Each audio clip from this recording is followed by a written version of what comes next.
Hi, welcome to the Market Alert for Wednesday, the 26th of March 2025. So Trump eyes two-stage tariff on April 2 to strengthen legal framework. Trump has vowed substantial tariffs, so we'll be back to tariffs once more. And stocks were mixed as focus centered on tariffs, data and geopolitics. And also yesterday supporting the DAX, the Russia-Ukraine agree to US brokered ceasefire at sea. And for those in the UK, our favourite Chancellor, Rachel from Accounts, is out today. She's expected to announce further welfare cuts in the spring. And the key question for me is she going to bring in more tax increases and rises? And she probably has some hidden in there somewhere. So yeah, she's out today. That's going to be midday. And also for the UK today, we've got the CPI numbers out at 7 a.m. 3% across the board there. Then we've got tentative annual budget release, which is obviously the spring budget we were just talking about, and 12:30 over to the US for core durable goods and durable goods orders month on month.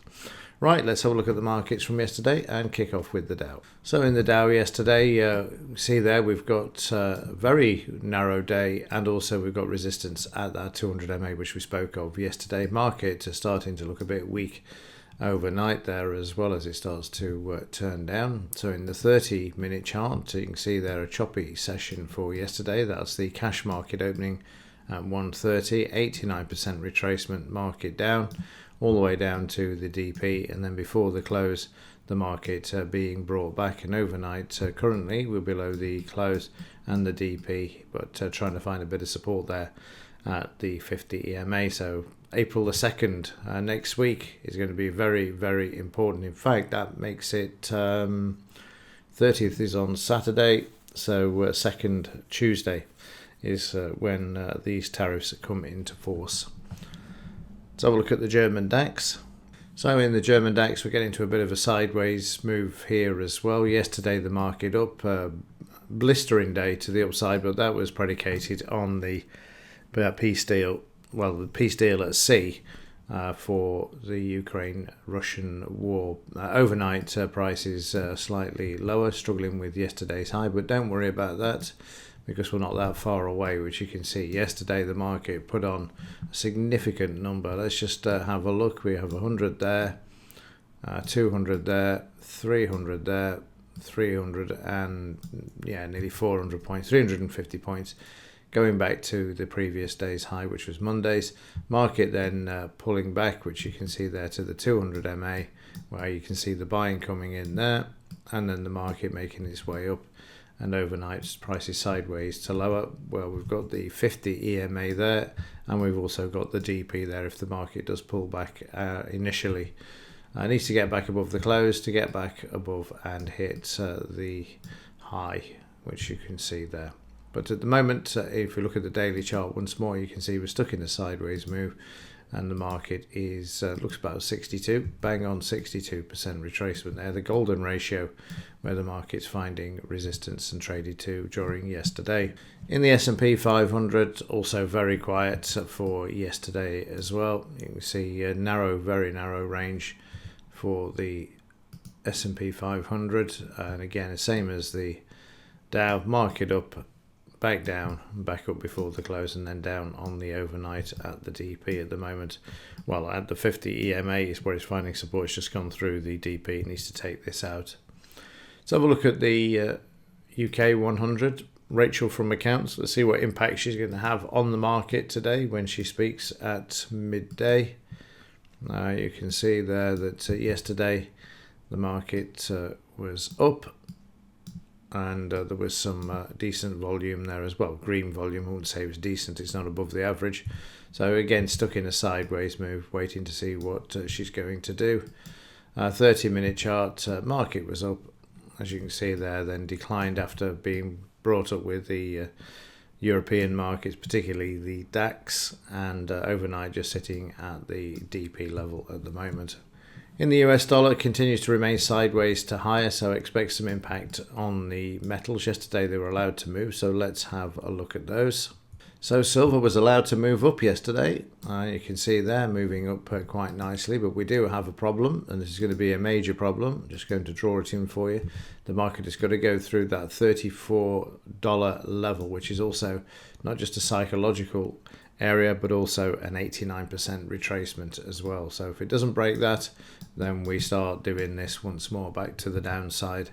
But at the moment, yesterday, we were allowed to see the price of silver move higher, and there you can see the move, and even through the LBMA they allowed the market to move up yesterday, which is quite staggering. It happens now and again. They just just to make it look like they're not fiddling the books or manipulating the markets. Overnight the market's pulled back towards the 50 EMA and is just starting to move higher once more. But the key here is this 89% retracement, psychological level of 34. It's got to take out obviously the high there, and if we just have a look at a weekly chart, it's also got to take out the 34.85 level, which we can see there. Without they take that out, we don't move higher, because in the monthly chart, sorry to be jumping around here, but you'll see if you look at the bigger picture, you know exactly where you are. The good news is, if you actually look at the monthly chart, it's incredibly choppy, as you can see, but the trend is actually up longer term. So it's a positive, but by God, are they just making it hard work instead of allowing it to just break out and actually go to what it should be, which is way above $150 per ounce. Right, in gold, this sideways, but nice volumes there. We've had some selling, but yesterday we're starting to see some less selling because we've dropped off there, and hopefully support coming back in to go back to a new all-time high, and that would be 3,057 there. So again, that would be very useful. And 30-minute, you can see yesterday where we moved higher. We had some selling, came into the market, and then overnight we had a bit more, and now trying to move back to the upside. So let's have a look at the gold-silver ratio. And yesterday this was down sharply. We're in that sort of 92 area. So again, we could come back down to 88 if need be to find support. In the end, that could tie in with $34. And then we'll see the market reverse again in the selling coming back in the price, and the gold silver ratio moving back to the upside, back towards that 92. You have to sometimes just forget these are inversely related. When you see prices this going up, you think, oh, silver's doing well. It's actually the opposite. So yeah, that's where we're at. So we allowed to move higher, we could get down to 88, and then we could see the gold silver ratio move back up to 92, and the price of silver move back to the downside as well. Right, so have a quick look at yesterday's trades. So as I said yesterday, this market absolutely pumping to the upside. Started early in the morning when we got down to the low of Monday, and by the time we opened in the cash market, we'd already moved up over 100 points. The market pulled back, and then off we went up to the DP, through the DP, and then we had another pullback there and sideways move. Very strange, this bit here, whether just because there was lots of profit taking, but a bit nasty through this bit here. The market filling the sell just below the DP, and then reversing, and then coming back, and this time going through. But then prices sideways to higher, and off they went. So they knew what they wanted to do, what they wanted to achieve, and there you can see the market moving to the upside and back to the previous day's high, which was a 350 point move. Just winding it back because this was the talks about the peace talks of the sea offensive by Russia, and that news being released. So there was sort of it was quite volatile at the time when they were discussing this, and then the market moving up there. So as we head up to the R2 and then up to the high of Monday, mission accomplished. Prices are brought back, as you can see there.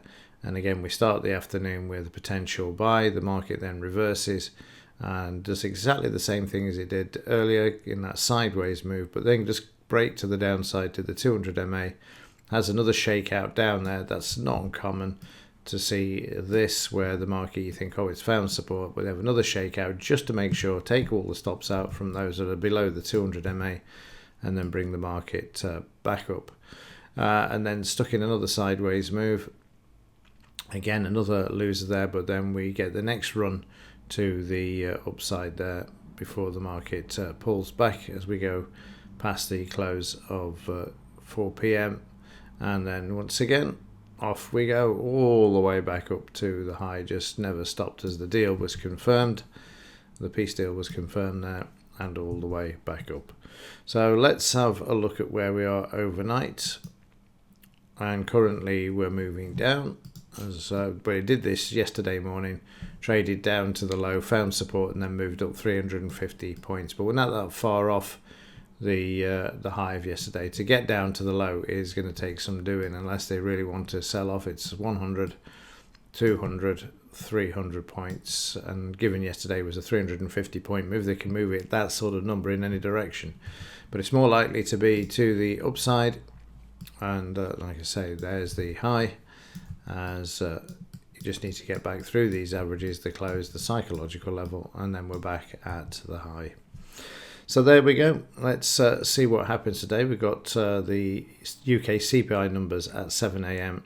and also Rachel from accounts at midday.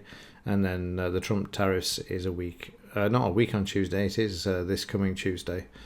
So let's see what happens there. Okay, that's it for this one. As ever, thanks for watching. See you in the next one.